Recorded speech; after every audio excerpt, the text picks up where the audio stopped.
आप केशव पहले तुम दो। मैं जानता हूं कि कर्मों का फल ही इस जीवात्मा को भोगना पड़ता है, लेकिन मैंने ऐसा कोई घोर कर्म नहीं किया जो मुझे बाणों की सया पर 52 दिन सोना पड़े। मैंने ध्यान करके अपने 72 जन्मों तक रिसर्च किया है, खोजा है, और फिर भी मैं मानता हूं को काहू को नहीं सुख दुख करिदाता। कोई किसी का सुख दुख का दाता नहीं है। अपने ही कर्म सुख रूप से आते हैं और अपने ही कर्म किसी को प्रेरित करके दुख देते हैं। लेकिन मैंने 72 जन्म ध्यान करके देखा ऐसा मेरा कोई घोर कर्म नहीं है। तो केशव ये कौन से कर्मों का फल है? श्री कृष्ण मुस्कुराए, बोले 72 जन्म तक तुमने भूतकाल में गोता मारा, रिवर्स ध्यान किया, एक जन्म और चले जाओ। आज से ठीक 73वें जन्म में आपने आंकड़े के पत्ते पर जो हरे पंख वाला तीड़ होता है उसको पकड़कर बावल के शूल भोंके थे। जितने बावल के शूल भोंके थे उतने ही बाण अभी आपको लगे।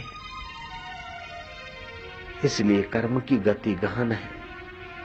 रामा अवतार में बाली को बाण मारा था, वो ही बाली कृष्ण अवतार में शिकारी होकर श्री कृष्ण के पैर तले बाण लगा देता है।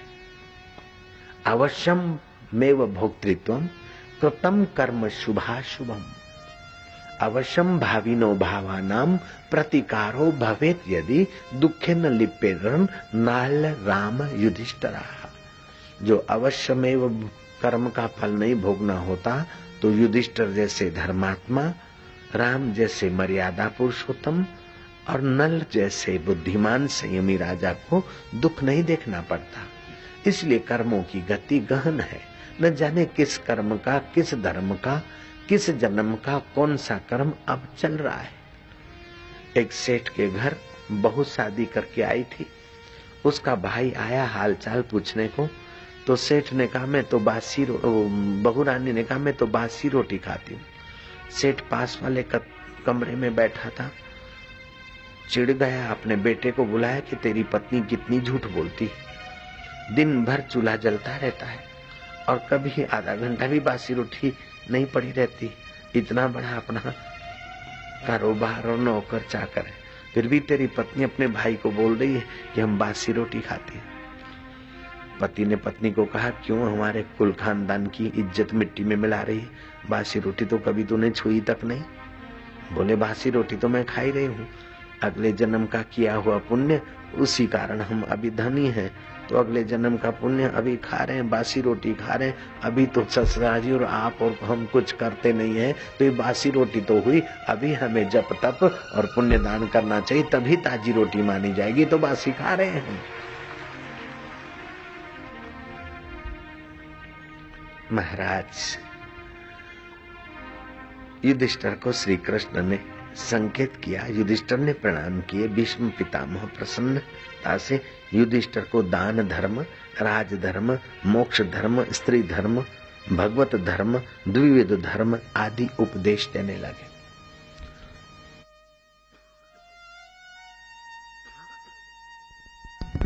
उपदेश देते देते एकाएक चुप हो गए। श्री कृष्ण को कहा कि हे केशव, आज तक तो तुमने भक्तों को प्रतीक्षा कराई है, लेकिन आज ये बूढ़ा भक्त तुम्हें प्रतीक्षा कराएगा। अब मेरा महाप्रयाण का समय हुआ है। अब मैं ये शरीर छोड़ूंगा। ऐसा नहीं कह रहे कि हाय रे मैं मर जाऊंगा, कृष्ण तुम बचाओ। नहीं, कोई किसी को कब तक बचाएगा?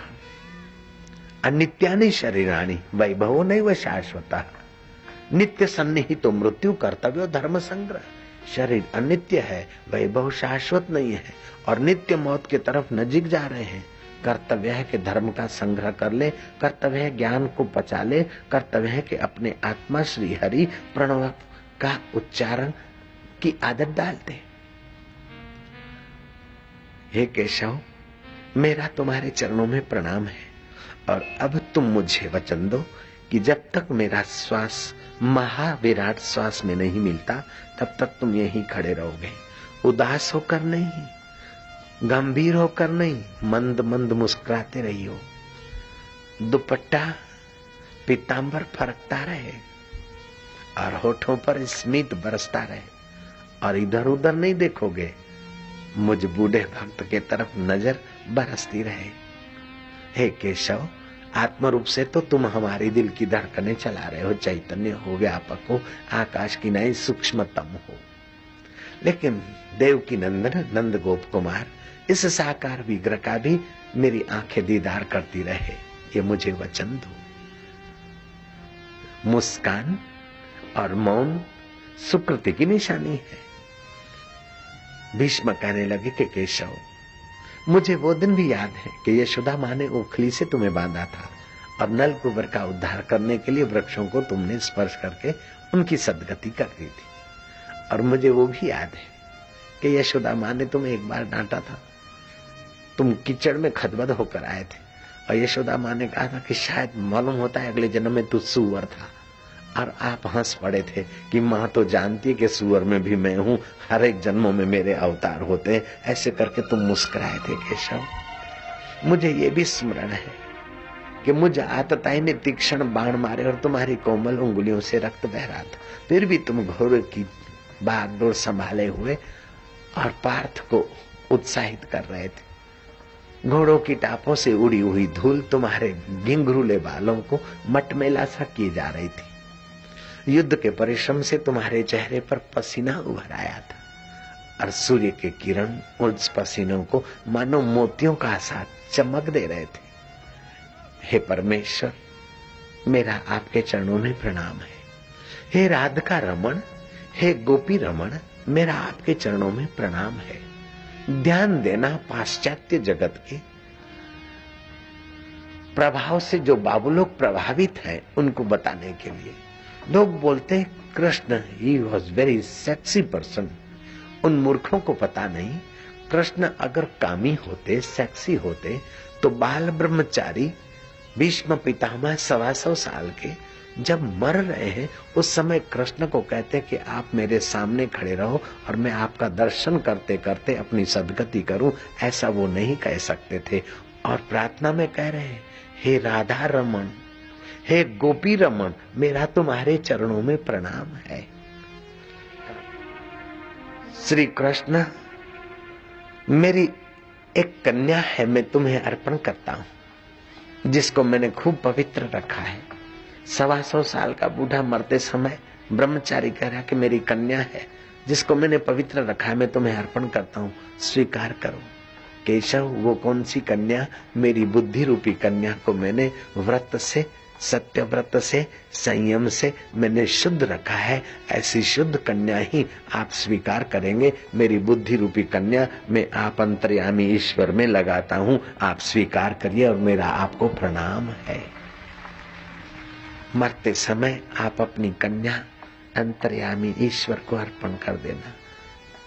दुकान का क्या होगा, पत्नी का क्या होगा, उधर अपनी बुद्धि रूपी कन्या को मत भटकाना, नहीं तो दुहागिन हो जाएगी, विधवा होगी, रोती रहेगी, तुम्हें टेंशन देगी, जन्म मरण के चक्कर में डालेगी। मरते समय अपनी बुद्धि रूपी कन्या पर ब्रह्म परमात्मा में शांति कराना और मरते समय प्रणव का जप ओम ओम ओम ओम ओम खूब मरने के पहले आदत डाल दो, ताकि मरते समय मानसिक प्रणव का जप होता रहेगा तो मुक्ति सुनिश्चित है। आराम से प्रयाण काल में भी अगर ओमकार का जप होता है तो उसकी सदगति हो जाती है।